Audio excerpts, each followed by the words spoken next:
And we've got Gerry Mcdade, Celtic superfan, who wrote, well, Gerry, what did you write? Gone, I wrote the book Celtic, the Supersonic 70s. It's still available from Black and White Publications. We've got a shameless marketing there for it. Gerry, we're talking about Celtic superfans here on the iSuperfan site. Yeah, the game, excellent. Are you a superfan that has written a book, or are you just a guy that wrote a book about Celtic trying to sell it to the fans? Well, a bit of both really. I like to think I'm a bit of a superfan. I'm one of these guys that cries out loudly when I hear people getting answers to basic Celtic questions wrong, you know, so I've always enjoyed understanding my club and having the knowledge of the club.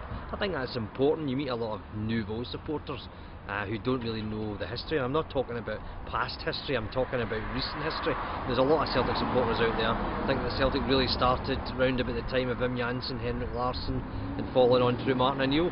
Celtic got a rich and varied history, and I think it's important that if you're a Celtic supporter that you know as much about it as you can, so that you're not going to get pulled up short on questions about when was the last time they played Inter Milan in a European match, etc. You have to be now revealed as the man who's been supplying a lot of the Celtic questions. The Celtic goalkeeper, last European Cup semi-final, got a few people, as did the human torpedo.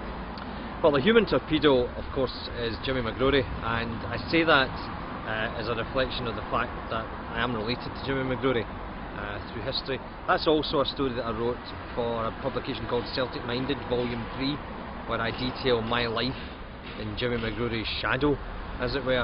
So he was the human torpedo. Yeah, the guy who played in goal for Celtic in the last European Cup semi-final. A lot of people thought it was Evan Williams because he played against Inter Milan in '72. A lot of people thought it was Alistair Hunter because he played for Celtic in '74. But in actual fact, Dennis Conaghan was the last Celtic goalkeeper to play in a European Cup semi-final when he played against Atletico Madrid in May 1974. Gerry, we're going to talk hopefully more over the next few weeks, but you've done a few more things than just write a book about Celtic. You've done a few DVDs and a couple of Celtic programmes.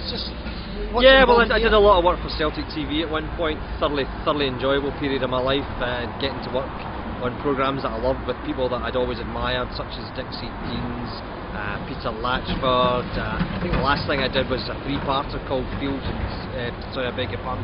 and Songs, which is probably the best thing I worked on with Celtic TV. Yeah, I've got a bit of history. I've written a lot of Celtic work for DVDs, etc., season reviews. True or false, you created the title Celtic Dragon? That is true, actually. Yeah, I did create that.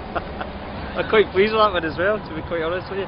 So I've done a lot of work for that as well, and I should actually say as well that along with my writing partner Brian McGeechan, we have created a play. It's called The Prince, the Johnny Thompson story, and if all goes well, fingers crossed, it should be going out in a theatre in Glasgow in September of this year, but I'll keep you posted on that. Brilliant. Gerry Mcdade, Celtic superfan, thank you very much. Thank you.